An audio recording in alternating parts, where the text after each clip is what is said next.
Buenos días. Buenos días, doctor.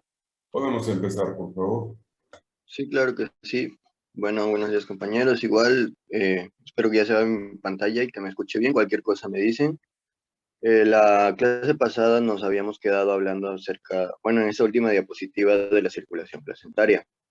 Ya la habíamos revisado, solamente hacía falta mencionar que va a haber distintos factores que van a, pues, regular esta circulación o que van a influenciar a esta circulación.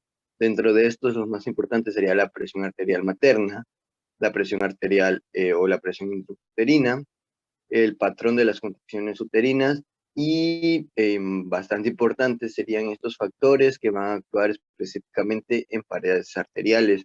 Paredes arteriales nos referimos a las arterias espirales del miometrio, del endometrio, perdón.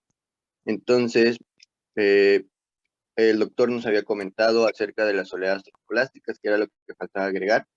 Entonces, estas oleadas trofoblásticas se van a referir, pues, prácticamente a estos periodos o dos distintos periodos, de hecho, de invasión trofoblástica que se dan en el endometrio en el momento de la placentación como tal. Y aquí le traigo dos artículos o dos autores que las mencionan. Hay más, pero son los que me gustaron porque fue donde en los artículos donde empecé a notar que se hablaba de oleadas trofoblásticas. Y pues estas definiciones nos dicen que la remodelación pues, se va a conocer en dos tiempos y estos se van a conocer o se van a determinar como oleadas. Eh, y este concepto, pues, no se acepta de forma universal, pero nos da una base para la comprensión de cómo se puede alterar esta presentación. Entonces, esta presentación va a comprender de dos etapas. Como les mencionaba, la primera etapa va a ser un proceso de vascularización para establecer la red vascular petromaterna. ¿Esto a qué se refiere? Pues prácticamente es cuando el trofoblasto va a invadir el endometrio y ese trofoblasto va a invadir extravelloso, hablando del trofoblasto extravelloso, va a invadir el endometrio, digamos que adueñándose de los vasos uterinos para que se pueda establecer la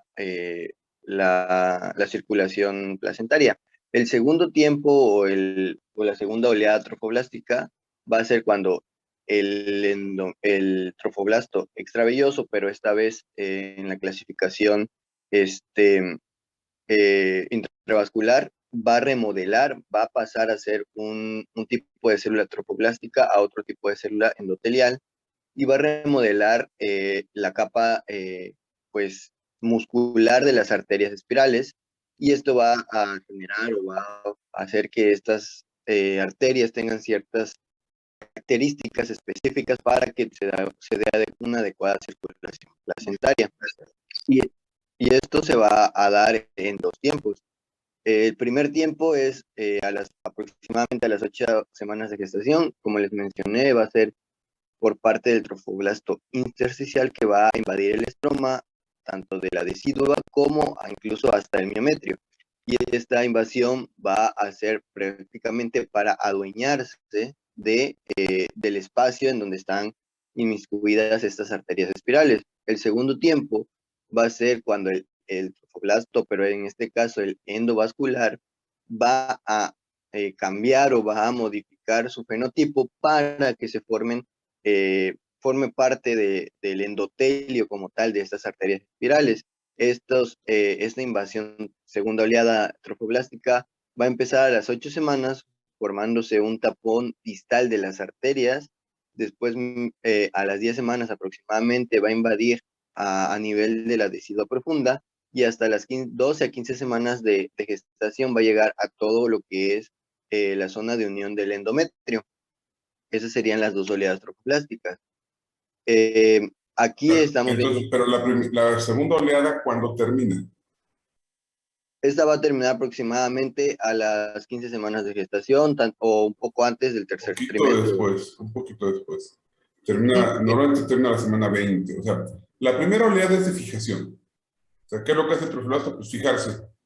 ¿no? Para que no se desprenda, básicamente. Estamos hablando aquí de la placentación.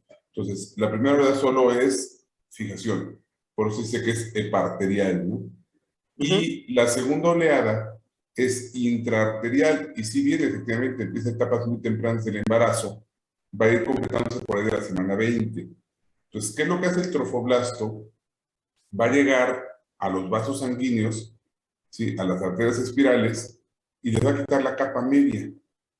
¿Para qué les quita la capa media? Les quita esta capa debido a que esta es la que le da pues la característica de tener la resistencia de las arterias La capa muscular, ¿no? O sea, modifica muscular. la capa muscular, también se habla un poquito que remodela el endotelio, pero al final de cuentas Ujú. lo que te interesa es quitar la capa muscular. ¿Para qué quitar la capa muscular? Para que el vaso sanguíneo no tenga capacidad de vasoconstricción.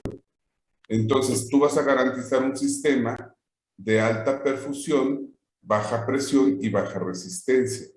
Es decir, Así es. el feto no le jala el cordón umbilical a la mamá para que le dé comer. El feto se está oxigenando y nutriendo 24 horas del día. Entonces tú tienes Sí, que garantizar este sistema donde el feto se pueda oxigenar y se pueda nutrir 24 horas del día. Y obviamente ya más adelante hablaremos de las adaptaciones maternas en los diferentes órganos y sistemas. Primero, para garantizar esta nutrición y oxigenación, y segundo, para que mamá no sienta el feto como un parásito, sino que vivan en una simbiosis donde ella puede perfectamente mantener al feto y ella también nutrirse al mismo tiempo. Entonces, ese es el objetivo de la segunda oleada de migración trofoblástica. ¿Por qué es importante saber que termina por ahí de la semana 20? Pues porque la preeclampsia, por lo tanto, no se va a poder manifestar antes de la semana 20, más que en ciertas patologías que ya las hablaremos después. Entonces, para que nosotros hablemos de un estado hipertensivo inducido por el embarazo, tiene que ser después de la semana 20 de gestación. Si una paciente la encuentras hipertensa antes de la semana 20, significa que es una hipertensión crónica. O sea, no es un estado que produjo el embarazo, sino que la paciente ya tiene una hipertensión persistente. Y aquí es donde radica la fisiopatología de la preeclampsia. Esta segunda oleada de migración trofoblástica o no se lleva a cabo, o se lleva a cabo en forma parcial. Por lo tanto, a nivel placentario en las pacientes o en las mamás con preeclampsia, pues va a haber vasoconstricción y entonces no se garantiza ese sistema de perfusión, ¿no? No sé si esto queda claro o hay alguna duda. sí, doctor. De hecho, yo nada más, igual había encontrado un poco, pues no a fondo, pero prácticamente la alteración a nivel de esta transformación de las células trofoblásticas a células epiteliales. Entonces traía un poquito de eso. ¿Lo menciono o avanzo? Eso avanzas, es un material fibrinoide por el que se cambia. O sea, quitas la capa muscular, coloca un material fibrinoide, se reemplaza, se remodela la arteria. Ya cuando hablemos de preeclampsia, ahí sí ya hablaremos bien de esta fisiopatología, ¿no? Ahorita me interesa porque es parte de la placentación, ¿no? De la forma en que se forma esta placenta. Sigue. Ok. Bueno, entonces avanzando con esto ya pasaríamos ahora sí a las funciones como tal de pues de la placenta y posteriormente hablar de la unidad petoplacentaria como tal. En cuanto a la placenta, vamos a describirle funciones tanto de transporte, así como funciones endocrinas e inmunológicas. En cuanto al transporte, pues características generales es dependiente principalmente del flujo sanguíneo, la eficacia de ese transporte, aunque no siempre, porque ya veremos que hay distintos mecanismos. La placenta o esta membrana va a ser permeable muy permeable a dióxido de carbono, a gases en general o anestésicos inhalados. Va a ser, va a ser una facilidad, o más que una facilidad, prácticamente la placenta va a formar como un órgano endocrino y los aminoácidos van a transportarse desde la semana 12 de gestación hasta con el pico más alto en la semana 34. Entonces vamos a hablar de vías, rápidamente vías y mecanismos. Pues las vías van a ser paracelular o transcelular atravesando el citoplasma, y los mecanismos, pues, los que ya conocemos: simple, facilitada, transporte activo y pinocitosis.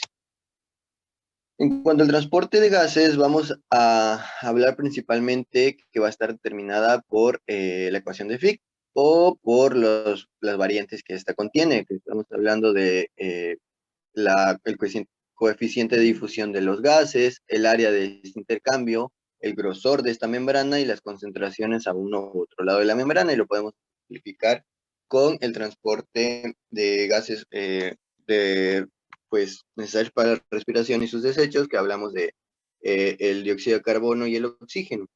Entonces, el transporte entre estos dos gases dentro del feto o dentro de la circulación fetal, hay más hemoglobina y hay un metabolismo fetal pues elevado. Esto va a generar que se eleve la presión de dióxido de carbono, que en combinación con las características de tanto el coeficiente de difusión más el área y el grosor de la membrana, en su contraparte, en la circulación materna, al haber un estado de hiperventilación fisiológico en el embarazo, la presión de dióxido de carbono tiende a disminuir. Entonces, esta diferencia de gradientes de concentración, en conjunto con las otras determinantes de la ecuación de Fick, van a causar que se dé un intercambio de dióxido de carbono entre la hemoglobina fetal y la materna, y a su vez esto va a generar un doble efecto Haldane y un doble efecto Bohr, en donde aumenta la afinidad por el oxígeno por una hemoglobina y por el dióxido de carbono por otra,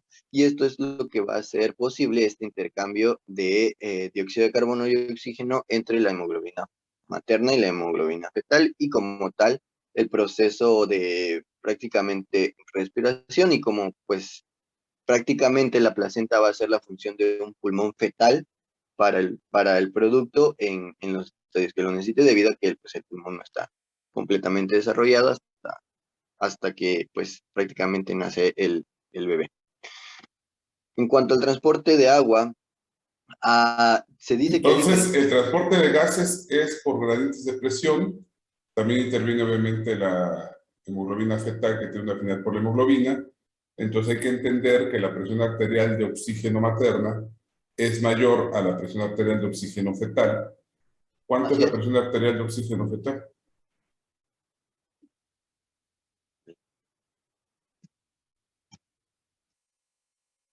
¿De cuánto es la presión arterial de oxígeno fetal?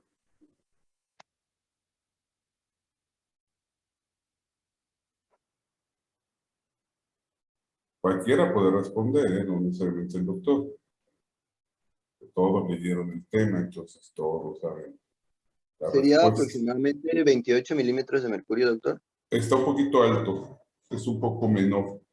Esto es bien importante cuando hablemos del tema de sufrimiento fetal.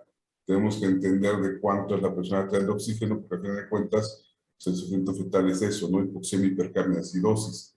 ¿Sí? Entonces, les voy a dejar ya como tarea, aunque se lo suba al grupo, ¿sí? Valores gasométricos maternos y fetales, de cuánto es la presión arterial de oxígeno materna, de cuánto es la fetal, de cuánto es la presión de CO2 materno, de cuánto es la fetal, de cuánto es el pH materno, de cuánto es el pH fetal. Y es importante porque entonces la presión arterial materna de oxígeno es mayor que la fetal, por eso C de oxígeno, y la presión arterial de CO2 es mayor la fetal que la materna, por eso le pasa oxígeno a mamá. También lo comentaba el doctor, es muy cierto, mamá lo que hace es aumentar la frecuencia respiratoria y es una alcalosis respiratoria, que ya más adelante cuando hablemos de cambios fisiológicos del embarazo, vamos a entender cómo lo compensa mamá. Pero sí, efectivamente, tiene una alcalosis respiratoria y entonces tiene la capacidad de, bueno, recibe el CO2 fetal, por eso también favorece la alcalosis respiratoria de la mamá. Entonces, eso lo voy a subir como tarea. Tienen hasta las 12 de la noche para presentar esa tarea y no se les olvide que deben ir con referencia bibliográfica, por favor. Seguimos. Entonces, aquí Ok, gradientes de presión, ¿no? así Básicamente, es. ¿no? Difusión Básicamente simple, sería lo sí. que... Ok.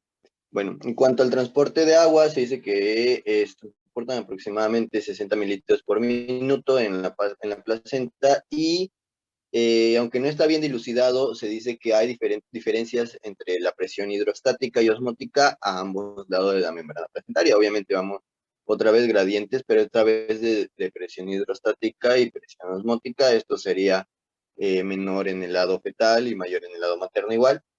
Y como características principales de este transporte de agua, se dice que esta permeabilidad al agua aumenta con el tiempo de gestación, Y también hay estudios que hablan de la intervención de acuaporinas, o estas moléculas o estos canales para el paso de agua a través de la placenta.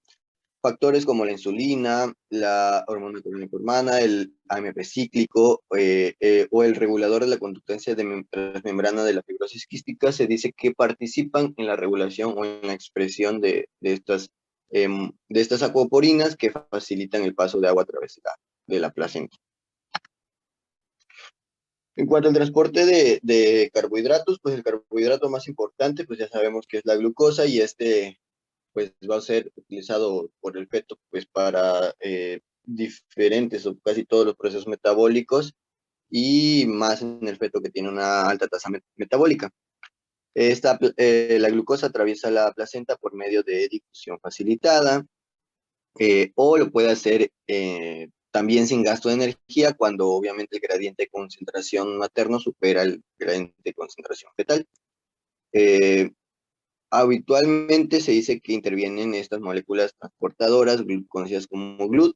En la membrana placentaria existe el GLUT1, que va a ser el encargado de transportar la glucosa al espacio, al sincitrofoblasto y después, obviamente, a las vellosidades y en cuanto a la circulación fetal, de la circulación prácticamente en la membrana endotelial existe el GLUT3 para que este compuesto, este carbohidrato pase como tal, ahora sí, al feto. Entonces sería los GLUT importantes, el GLUT1 y el GLUT3. Y como característica o dato, se dice que no toda esta glucosa que atraviesa la placenta va a la circulación fetal. Solamente el 40 o al 50% pasa al feto, perdón, y el resto se deposita en forma de glucógeno o diferentes productos carbohidratados que se encuentran en el sincitio trofoblasto. El transporte de aminoácidos. Ahora, la pregunta sería, ¿la insulina atraviesa la barrera placentaria? No, la insulina no atraviesa la barrera placentaria. Entonces, esta es la razón por la cual, bueno, en base obviamente también factores genéticos, ya hablaremos de la producción hormonal de la placenta, que las pacientitas pueden desarrollar diabetes gestacional. Es decir, la glucosa elevada en mamá va a pasar hacia el feto sin que la insulina pase. Entonces, el feto va a tener que producir su propia insulina y esto le va a dar un estado anabólico que va a llevar repercusiones directamente sobre él. La diabetes gestacional, el problema no es sobre mamá, el problema es directamente sobre el feto. Entonces, ya cuando hablemos de esa unidad, hay que entender esto muy importante. Entonces, glucosa atraviesa la barrera sin ningún problema, difusión facilitada, pero la insulina no atraviesa la barrera placental. Entonces, el feto tiene que ocupar su propia insulina y eso le va a un estado anabólico, ¿no? Básicamente. Seguimos. Ok, de acuerdo a lo siguiente, hablaremos del transporte de aminoácidos. Se dice que hay un sistema bastante complejo de transporte de aminoácidos, que es el sistema de la alanina-serina-cistina, regulado principalmente por la leptina, una hormona que se sintetiza como tal en la placenta también. Y se dice que los factores de crecimiento tipo insulina, como el 1 y el 2, se van a producir en el citrofoblasto y estos van a incrementar el paso de aminoácidos y también de glucosa al feto a través de la placenta. El tabaco, el alcohol y la cocaína van a ser los limitantes del paso de estos aminoácidos.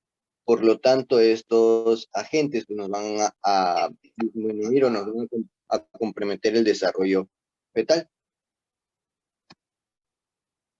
Otra sustancia que se puede transportar a través de la placenta sería la inmunoglobulina G, que sería la única que atraviesa la membrana placentaria y la atraviesa de forma activa.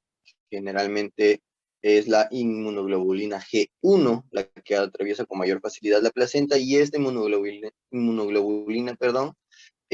va a darle o le va a proporcionar al feto una inmunidad pasiva. Esta, a diferencia del transporte de las sustancias que habíamos hablado anteriormente, esta va a atravesar la membrana por medio de endocitosis o pinocitosis, va a ser como tal prácticamente fagocitada por la placenta y va a ser depositada en el lado fetal. ¿Por qué la IgG sí la atraviesa? ¿Por qué la IgM no la atraviesa? Mm,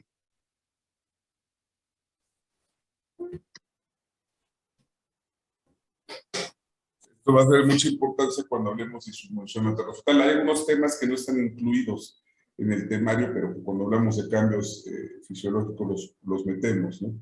O cuando hablamos de historia clínica en términos de disfunción materno-fetal. Entonces, esto es de importancia ahí. ¿Por qué la IgM no atraviesa la barrera placentaria y por qué la IgG sí? por el tamaño, ¿no, doctor? Es más pequeña la IgG que la IgM. El peso molecular. Exactamente. Puede ser que entonces no solamente es un filtro la placenta, sino también depende del tamaño, ¿no? Es una coladera, entonces moléculas muy grandes pues no van a pasar, pero muy chicas sí pueden pasar. Entonces estamos incluyendo también virus, por ejemplo, ¿no? Algunas bacterias que sí pueden atravesar la barrera. Eso también es muy importante. Entonces acá es el peso es lo importante. Seguimos. Bueno, después tendríamos el transporte, el de lípidos. Prácticamente estos lípidos van a tener un metabolismo dentro de la placenta como tal para ser transportados. Se van a transportar de diferentes formas y las principales que van a atravesar o el resultado de todo este transporte, pues van a ser los ácidos grasos libres y el colesterol, las sustancias que van a pasar como lípidos como tal hasta el lado o el plasma fetal. Y dentro de esta imagen podemos ver que van a ingresar a a esta interfaz, por decirlo así, fetoplacentaria, como ácidos grasos libres, como albúmina, como colesterol o como triglicéridos. Dentro de la membrana placentaria vamos a tener enzimas como es la lipasa, que va a pues metabolizar estos lípidos a diferentes sustancias más sencillas, que estamos hablando de los ácidos grasos. Sin embargo, el colesterol, que es una sustancia bastante compleja, también puede pasar directamente hasta el plasma fetal. Bueno, como tal, ahora sí vamos a hablar de la unidad fetoplacentaria. Debido a esta definición que encontré, fue que la puse hasta acá la diapositiva, debido a que esta definición habla de esta unidad como una unidad que se forma tanto por la placenta del feto y de la madre, y esta va a ser responsable de síntesis de hormonas esteroideas, así como otras hormonas que están presentes en el embarazo. Se dice que la placenta al inicio de la gestación es autónoma, o sea, no empieza con la gestación a formar parte o a formar parte de esta unidad fetoplacentaria, debido a que se tiene que desarrollar y se tiene que madurar prácticamente, como lo vimos. Eh, Cuando el desarrollo del sistema endocrino del feto termina, que esto es más o menos al final del primer trimestre de la gestación, es cuando empiezan a interactuar, y que también la placenta ya está terminando de desarrollar, es cuando empiezan a interactuar tanto el feto, el lado fetal, como el lado materno, que sería la placenta, y es aquí, o después de este primer trimestre, cuando podemos considerar a esta unidad como una unidad fetoplacentaria como tal. Entonces, dentro de las funciones principales que esta unidad fetoplacentaria va a presentar, pues va a ser como tal la secreción de proteínas y de hormonas, más que de proteínas, en la circulación materna. También va a participar endocrinamente o en el crecimiento y desarrollo del feto. Y también va a ser una barrera selectiva, como bien lo mencionaba el doctor, que va a mejorar la interacción materno-fetal, debido a esto a que si no existiera esta barrera, podría haber la mezcla de antígenos y se darían reacciones de diferentes tipos, ¿no? Hablando inmunológicamente. Entonces, esta barrera fetoplacentaria es por eso que mejora la interacción materno-fetal, debido a que no hace agresivo ni el feto para la madre, ni la madre para el feto. ¿Ok? En cuanto a la función endocrina o a esta parte endocrina de esa unidad, eh, eh, pues prácticamente los cambios endocrinos del embarazo, todos son responsables, bueno, es responsable de todos la placenta. ¿Y para qué lo hace? Para crear pues el entorno para el desarrollo del feto y para preparar a la madre o la parte materna para el evento del parto. Dentro de todas las hormonas que produce esta placenta, pues son bastantes, son más de 20 a 30 hormonas. Entonces aquí se las dejo en este cuadro, que viene también, no me acuerdo si en el Williams o en el González, pero en uno de esos dos. Y pues prácticamente todas estas son las hormonas que va a producir la placenta durante el embarazo. El trofoblasto es el tejido funcional de la placenta y aquí es donde se va a dar la síntesis tanto de las hormonas y de las proteínas. Entonces, la placenta va a funcionar como un órgano propio prácticamente y este órgano va a tener funciones endocrinas, parácrinas y autócrinas. Esto va a, pues debido a que presenta la producción de local de diferentes sustancias hormonales prácticamente, pues aquí le dejo un recordatorio de que es endocrino, parácrino y autócrino. Y otra vez mencionamos que el sincitiotrofoblasto es la principal fuente de hormonas. El trofoblasto es la unidad funcional y el sincitiotrofoblasto es la principal fuente de hormonas. ¿Sí? Otra vez les dejo otro cuadro donde están prácticamente las hormonas y las ¿No vas a funciones. hablar de las hormonas como tal? Sí, doctor, ahorita voy a especificar en las que están en el cuadrito rojo, la gonadotropina, el lactógeno, la Ajá, progesterona, algunas, ajá, sí, nos interesan las más importantes, ¿no? Ok. ajá, sí, sí, sí. Ajá, les decía, aquí les dejo otro cuadro y nos vamos a centrar prácticamente en la gonadotropina coriónica humana, el lactógeno placentario humano, la progesterona, algunos esteroides y otras hormonas peptídicas que también están dentro del embarazo. Bueno, la gonadotropina coriónica humana, perdón, esta va a ser una glucoproteína y va a tener una actividad biológica muy similar a la LH. De hecho, comparten la subunidad, bueno, como aquí dice, sus componentes van a ser la subunidad alfa y la subunidad beta, y van a compartir como tal con la LH y con la FSH la subunidad alfa y con la TSH. Este, eh, pero la característica de esta hormona es que actúa en el mismo receptor de LH. En cuanto a características de semivida y farmacológicas previamente, pues va a tener una semivida de 36 horas, se va a poder detectar en el plasma de 7 a 9 días después de la oleada de LH, que sería pues, prácticamente la ovulación, y va a alcanzar niveles plasmáticos máximos de 50.000 hasta 100.000 microunidades por mililitro. Esto va a ser en los días 60 a 80 después de la última fecha de menstruación. En cuanto a su disminución o a su gráfica, aquí la podemos observar y va a empezar a disminuir de 10 a 12 semanas pasada la gestación o la fecundación. Va a tener un aclaramiento renal y hepático y el fragmento del núcleo beta es el que se va a poder eh, marcar o medir por medio del laboratorio para obtener, o pues, prácticamente son los que se usan para las pruebas de laboratorio de embarazo. En cuanto a sus funciones biológicas, las principales serían estas: va a mantener la vida del cuerpo lúteo, va a estimular el testículo fetal, puede, como tiene similitud con la TSH también, puede estimular la glándula tiroides materna y va a estimular las células deciduales natural killer o del endometrio. También va a funcionar como es el principal marcador tumoral en estas neoplasias como la mola y el coriocarcinoma. Y también bueno, como característica de esta hormona, es similar a la que se secreta en la a estas LH y FSH que se secretan en la hipófisis, por lo tanto también tiene que tener un factor liberador como lo tienen la FSH y la LH en la hipófisis.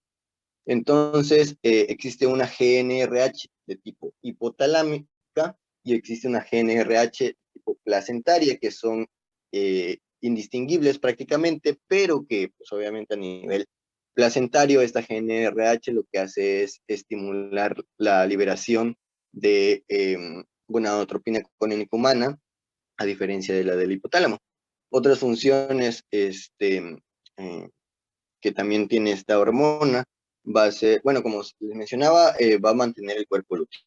Y esto lo va a hacer mediante la estimulación o la síntesis continua de progesterona, además de que va a estimular la diferenciación de testículo O sea, como vas a sustituir prácticamente a la LH fetal, en este caso, cuando el sistema endocrino fetal todavía no está funcional, va a estimular las células de Leydig y va a, pues prácticamente hacer que se diferencien estas células de Leydig para que se desarrolle el testículo fetal, en el caso, obviamente, que el feto sea varón, ¿no?